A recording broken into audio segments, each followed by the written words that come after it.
நம்ம சிவாய அன்பான தெய்வ மகளின் வணக்கம். உங்க எல்லாருக்கும் அழகான ஒரு விஷயத்தை பற்றி தான் நாம் இந்த வீடியோக்குள்ள பார்க்க போறோம். என்னன்னா, என்னுடைய இமயமலை யாத்திரை. இமயமலை நான் பார்த்த கோயில்கள் பல. கேதார்நாத், பத்ரிநாத், ஹரித்வார், ரிஷிகேஷ், துங்கநாதன் சொல்லி என்னுடைய 5 தாம் யாத்ரா இமயமலையில் நான் நல்லபடியாக மாபெரும் வெற்றியில் முடிச்சுட்டு வந்தேன். அதில் ஒரு கோயிலில் ஒரு அனுபவத்தை பகவான் எனக்கு கற்றுக் கொடுத்தாங்க. நேரடியாக பார்த்து பகவானன்னு கூட சொல்லலாம். அதில் நாம் முதல் கேதார்நாத்லேருந்து நாம் எடுத்துக்கலாம். கேதார்நாத்தில் பார்த்தீங்கன்னா நிறைய விஷயங்கள் எனக்கு பகவான் அதில் அந்த கேதார்நாத் ஆலயத்தில் நான் நிறைய விஷயங்களை உணர்ந்தேன். அங்கே நான் 2 நாட்கள் இருந்தேன். கேதார்நாத் ஆலயத்தில் ஒரு மகிழ்ச்சியான ஒரு தருணம். என்னுடைய சொந்த வீட்டில் இருந்த மாதிரி நான் கேதார்நாத்தில் உணர்ந்தேன். அம்மா அப்பா என் கூடவே இருக்காங்க. பலாயிரம் கூட்டங்க. நான் போன அந்த அன்னைக்கு மழை, இரவு மாலை நேரம் மழை பிடிச்சிச்சு. ஆனால் மறுநாள் காலையில் சூரிய பகவான் வந்துட்டார். நல்லபடியாக என்னுடைய பயணமானது. நாம் ரெடியாகி கோயிலுக்கு போகிறதுக்கு எல்லாமே தயாராகிட்டு பார்த்தீங்கன்னா பல லட்சம் பேர் கூட்டம் அவ்வளோ கூட்டம். என்னால் அந்த நேரம் பார்த்து அப்பாவோட சோதனை கொஞ்ச நாள் இருக்கும்ல, எனக்கு உடல்நிலை சரியில்லை. என்னுடைய பயண வீடியோவில் நீங்கள் பார்த்துருப்பீங்க. என்னுடைய பயண வீடியோ ஒன்று விடாமல் பாருங்கள். அதில் பார்த்தீங்கன்னா லைவாக அங்கே என்னென்ன நடந்தோ ஒன்று கூட எடிட்டிங் பண்ணாமல் நம்ம கொடுத்துருப்போம் வீடியோவில். வாய்ப்பு இருந்தால் பாருங்கள். இமயமலை வீடியோஸ் போட்டாலே வந்துடும். அதில் எல்லாமே இருக்கும். அவ்வளோ அந்த நேரம் பார்த்து எனக்கு உடம்பு சரியில்லாத நேரம். எனக்கு சரி, அன்றைக்கி பார்த்தீங்கன்னா பலாயிரம் பேர் கூட்டம், பல லட்சம் பேர் கூட்டங்க. சொல்ல வார்த்தை இல்லை. எப்படியோ இறைவன் அருளால் நான் ஒரு சிவனடியார் ஆசிர்வாதத்தினால நமக்கு கேதார்நாத் பாபா பார்க்கக்கூடிய 12 ஜோதிர்லிங்கத்தில் ஒரு ஜோதிர்லிங்கமாக இருக்கக்கூடிய கேதார்நாத் ஈஸ்வரரை அப்பா பார்க்கறதுக்கு எனக்கு பெரும் பாகியம் கிடைச்சது. சாதாரண பாக்கியமா, பெரும் பாக்கியம் சொல்லிக்கொண்டே போகலாங்க. அவ்வளோ ஒரு அற்புதமான அந்த நாளா, அந்த நேரமா, அந்த நொடியா நான் நினைக்கிறேன். அப்பாவோட தரிசனம் எனக்கு கிடைச்சது. சரி, உள்ள நாம் ஜோதிர்லிங்கத்தை ரொம்ப மகிழ்ச்சியாக பார்த்து தரிசனம் பண்ணிட்டு நான் வெளியில் வரோம். வெளியில் வந்துட்டு அங்கே நம்மளை கூட்டி கொண்டு போத பண்டித்தருக்கு நாம் நன்றி சொல்லிட்டு, சரி நாம் உணவு எடுத்துக்கலாம்னு சொல்லி டிஃபன் வாங்கலான்னு நான் வரேங்க. அப்போ மணி பார்த்தீங்கன்னா கரெக்டாக ஒரு 12, கிட்டத்தட்ட ஒரு 12 1 மணிக்குள்ளவே வச்சுக்கோங்களேன். சரி, நம்ம கொஞ்சம் டிஃபனாவது சாப்பிடலாம். காலையிலேருந்து நம்ம எதுவுமே சாப்பிடல, தரிசனம் பண்ணிட்டு இப்போ தான் வந்திருக்கோம், நம்ம சாப்பிடலான்னு நான் அந்த கடை ஓரத்தில் நாம் நிற்கிறோம். அந்த கடையில் உணவு விற்கக்கூடிய அந்த கடையில், ஐயா எனக்கு தோசை ஒன்று கொடுங்கன்னு நான் கேட்குறேன். அவர் கடைக்காரர் கேட்குறாரு, அம்மா தோசை 1 அல்லது 2? எனக்கு தெரியும், நான் தனியாக தான் நிற்கிறேன், எனக்கு ஒரு தோசை கொடுங்க அன்னு கேட்குறேன். அவர் சொல்கிறாரு கடைக்காரரு, அம்மா உங்களுக்கும் பின்னால் இருக்கிறவங்களுக்கும் சேர்த்தான்னு கேட்குறாரு. பின்னாலியா? யார்டான்னு அப்படி திரும்பி பார்க்குற. திருப்பி பார்த்தா கண்கொள்ளா காட்சிங்க. என்ன சொல்றதுனே தெரியல. கிட்டத்தட்ட 6லேருந்து 7 அடி அகுலம். சிவன் என்ன ஆடை உடுத்துறாங்களோ அந்த மாதிரி ஒரு ஆடை, ஒரு கையில ஒரு கிண்ணம், நல்ல திருநீர் பூசின பட்டை, நல்ல ருத்ராட்சம் அணிந்த ஒரு உடல், அன்பாக காணக்கூடிய அந்த காட்சி என்னால மறுக்க முடியல. அவர் கேட்குறாரு, அம்மா மீண்டும் உங்களுக்கு ஒண்ணுதானா, பிள்ளைகளுக்கு சேர்த்தா? திரும்பி பார்த்தா நல்லா சிவமாய் ஒருத்தர் நிற்கிறாரு. அம்மா எனக்கு ஏதாவது வாங்கி கொடு அன்னு என்கிட்ட கேட்குறாரு. எனக்கு அடுத்த நொடியே வரல. சிவனை பார்த்த மாதிரி இருக்குங்க. 2 நாட்கள் அங்கே இருக்கிற இந்த மனிதரை நாங்கள் பார்த்ததே இல்லை. ஒரு நடக்கும் போதோ இல்லை தண்ணி குடிக்கும் போதோ ஒரு கியூலையோ ஒரு சுவாமி இருக்கிற இடத்துலையோ எங்கேயுமே அவரை பார்த்ததில்லை. ஆனால் நான் உணவு எடுக்கலான்னு வரும்போது அவர் அங்கே நிற்கிறாரு. எனக்கு அவர் நிற்க தெரியல. ஹோட்டல்காரர் பார்த்தது, அம்மா உங்களுக்கு ஒன்றும் பின்னால் இருக்கிறவங்களுக்கு ஒன்னான்னு கேட்குறாங்க. திரும்பி பார்க்குற, பின்னாலையா யார் அது என்று.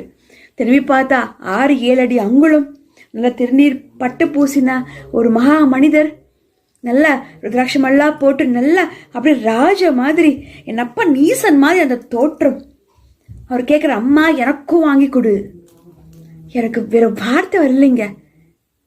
அடுத்தபடியே என் கண்ணில் ஆனந்த கண்ணீர். கடைக்காரர்கிட்ட சொல்கிறேன், ஐயா 1 அல்ல 2 தோசை கொடுங்க அவருக்கொன்னும் எனக்கொன்னும் அனு சொல்லி அவர் அந்த தோசை என்கிட்ட கொடுத்த உடனே ஐயா நீங்க முதல் சாப்பிடுங்கன்னும் போது அவர் சொன்ன மண்டே ஆட்டிட்டு தோசை வாங்கிட்டு அவ்வளோ தூரம் கிளம்புறாங்க. நான் பைசா கொடுத்துட்டு அவரை பார்க்குறேன். அந்த நிமிடமே அவங்க இல்லைங்க அந்த இடத்துல. அந்த நொடியே அவங்கள காணோம். நானும் அங்கே பார்க்குறேன், இங்கே பார்க்க, சுற்றி பார்க்குறேன். எங்கே போனார் அவரு? எங்கே போனார்? யார் அவர்? எப்படி வந்தார்?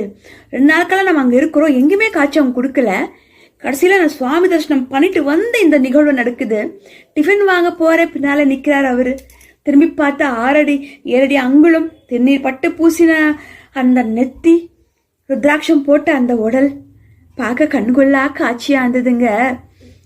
சிவத்தை பார்த்த மாதிரி இல்லை, நான் சிவனை பார்த்துட்டேன். என் அப்பனீஷன் எனக்கு தர்ஷனம் கொடுத்துட்டாரு. இந்த குழந்தை கையிலையும் சாப்பாடு வாங்கி மகளே எனக்கு வாங்கி கொடுன்னு சொல்லி வாங்கிட்டு போய் இந்த மகள்கிட்ட வாங்கிட்டு போனாயா தந்தையே, வாங்கிட்டு போய் சாப்பிட்டாங்களே அப்பா, அவருக்கு கொடான கோடி நன்றி. அப்ப பாருங்க பகவான் எப்படி வேணாலும் காட்சி கொடுக்குறாரு நமக்கு. அந்த ரூபத்துல ஹிமை மலையில கேதார்நாத்ல ஒரு சிவமாய் பகவான் ஒரு யாசகம் கேட்டு வந்த மனிதராய் எனக்கு காட்சி கொடுத்தாரு. தந்தையே உனக்கு கோடான கோடி நன்றி. இந்த மகளை பார்க்க வந்தாயா? ஒரு 2-3 கிலோமீட்டர் தூரத்துல பாக்குறவங்க அவங்க எங்குமே இல்லைங்க. ஒருவேளை அங்க உட்காந்து சாப்பிட்றாரு, இங்க உட்காந்து சாப்பிட்றாருன்னு பார்த்தா எங்குமே இல்லை. அவர் யார்? எப்படி அந்த இடத்துல வந்தாங்க? நான் டிஃபன் வாங்க வந்துகிட்டு இருக்கிறேன். அம்மா அவங்க கடைக்காரி கேட்கிறாரு. உங்களுக்கும் பின்னால இருக்கிறவங்களுக்கு திரும்பி பார்த்தா என்ன ஒரு காட்சி! என்னால இன்னும் அதை மறக்க முடியல. நான் அப்படியே மயமறந்து நிக்கிறேன். எனக்கு ஒண்ணுமே வாங்கி அவர்கிட்ட தோசை வாங்க சொல்றேன், வாங்கிக்கிறாரு. அவ்வளவுதான், பைசா கொடுத்து திரும்பி பார்க்கல, அவரை காணோம். அப்படியே மயமறந்து நிக்கிறேன். இன்னும் அந்த நிகழ்வு என்னால மறக்கவே முடியல. அதுக்கு ஒரு நாளுக்கு முன்னாலே என்னுடைய பிறந்தநாளுக்கு நந்தி பகவான் எங்க வீட்டுக்கிட்ட வந்ததும், ஹிமைமலையில கேதார்நாத்ல சிவபகவானாய் வந்த அந்த மகாமனிதரை ருத்ராட்சமாகி வந்தார் பாத்தீங்களா? அவங்கள பார்த்ததும் நான் பெரும் பாக்கியமா அழகான திருவண்ணாமலை தீப தண்ணிக்கு, அதுலயும் பிரதோஷ தண்ணிக்கு உங்க கூட நான் பகிர்ந்துக்கிறேன். பெரும் பாக்கியமா நான் நினைக்கிறேன். திருவண்ணாமலை யாத்திரை, நான் திருவண்ணாமலை ஜோதி கொண்டு போயிருந்தேன். திருவண்ணாமலை அந்த கிரிவலத்துக்கு அழகான கிரிவலம், சொர்க்கத்தை சுத்தி வந்த மாதிரி இருந்துச்சுங்க. அதே மாதிரிதான் என்னுடைய இமயமலை யாத்திரையும் எனக்கு சொர்க்கத்திலையும் சொர்க்கம், வைகுண்டம் சொர்க்கம்ன்ற மாதிரி இறைவனை சுத்தி வந்த மாதிரி இருந்தது என்னுடைய இமயமலை யாத்திரை. அதுலயும் கேதார்நாத் பாபாவை போய் பார்த்துட்டு வந்துட்டு இந்த ஈஸ்வரருடைய தர்சனம் இருக்கு பாத்தீங்களா? என்னால மறக்க முடியாத ஒரு நிகழ்வுங்க. இன்னைக்கு இந்த அழகான பிரதோஷ நாள்ல உங்க கூட நானும் பகிர்ந்து கூட நினைச்சிட்டேன். பகவான் பாருங்க எந்த ரூபத்துல வேணாலும் வருவாங்க அன்றதுக்கு இது ஒரு உதாரணம். நானே என் கண்குள்ளா பார்த்த ஒரு காட்சி.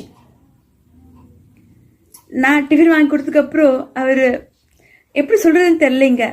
எங்க போனோன்னே தெரியல. இன்னும் தேடுறேன். நான் மீண்டும் 2 நாள் ஆச்சு இமயமலையிலேருந்து கீழே இறங்குறதுக்கு. 22 கிலோமீட்டர் நடந்துதான் வந்தேன். எங்குமே அவர் எங்குமே கிடைக்கலைங்க. அதிசயமா மறைஞ்சிட்டாரு. கண்குள்ளா காட்சி இந்த அழகான பிரதோஷ நாள்ல, அதுலயும் திருவண்ணாமலை தீப திருநாள் என்று உங்க கூட நான் பகிர்ந்திருக்கிற அழகான ஹிமைமலையில நடந்த ஒரு அற்புதமான காட்சி. நானே சிவத்தை பார்த்த அந்த காட்சி மறக்க முடியுமா? பகவானே நமச்சிவாய, நான் என்ன பாக்கியம் செஞ்சேனா இந்த மானிட பிறவில உங்களெல்லாம் பார்க்க. அப்பா நீங்க எனக்கு தரிசனம் கொடுத்துட்டீங்க, ரொம்ப நன்றி, ரொம்ப ரொம்ப நன்றி. பெரும் பாக்கியசாலி இந்த ஆத்மா, ரொம்ப நன்றிப்பா. ஓம் நம சிவாய. ஹர ஹர மகாதேவ. தன்னாடுடைய சிவனியை போட்டு என் நாட்டோக்கு இரவா போட்டு. திருச்சிற்றம்பலம். இந்த வீடியோ உங்களுக்கு பிடிச்சது 2 பேருக்கு ஷேர் பண்ணி விடுங்க. அற்புதமான உண்மை சம்பவங்கள் இந்த கதையெல்லாம் கேட்கட்டும் பிறரும். இதுவரை தெய்வ மகள் NV cost YouTube channel subscribe பண்ணாம இருந்தா பண்ணிக்கோங்க. எனக்கு தெரிஞ்ச சில பல ஆன்மீக விஷயங்கள், உண்மை சம்பவங்கள் உங்க கூட நானும் பகிர்ந்துக்கிறேன். நன்றி, வணக்கம். அரஹர மகாதேவ. வச்சுவேல் முருக. வச்சும் நிதான வீரமுனிதான மிருக பெருமானே போற்றி. நம் குல சாமியே துணை, தாய் தந்தையே போற்றி. ஓம் நமச்சிவாய. நன்றி.